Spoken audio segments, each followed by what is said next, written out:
Well, as we saw when introducing the field of affective computing, robots can somehow get information of the expression of emotion by humans. And they use for that some different types of sensors, such as cameras, microphones, or eye tracking systems. So the robot gets that information, and then the robot processes it to get the emotion, the underlying emotion of the human interlocutor. Uh, uh, in these three stages, sensing, processing, and result, let's focus on the final result. How can we computationally express emotions?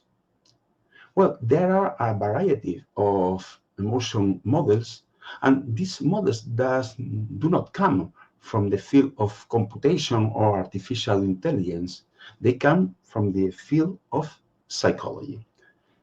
Some of them express emotions using attack that characterizes an emotion, let's say happiness. The most famous model of that type is the model from Paul Ekman. Paul Ekman identified several emotions using facial expressions.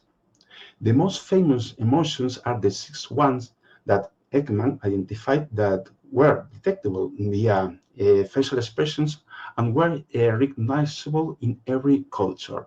There were happiness, sadness, anger, fear, surprise, or disgust.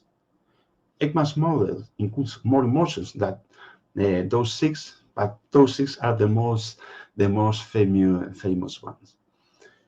Uh, Ekman developed another different model, what is called FACS, Facial Action Coding Systems. In this case, the results were not directly the emotion, but were tried to recognize using facial expressions were what Ekman called action units. Action units are not final emotions, but capture nuances of how we express emotions in a specific area of the face, let's say it's the eyes or the mouth. And although action units are not directly emotions, there are guidelines so that we can work out the underlying emotion using the recognized action units. So both in the first case, first model using tags, or in the action units one, we finally need simply a classification algorithm, a classification problems using as input facial expression, as the output the tag or the action units, and finally the tag of the emotion.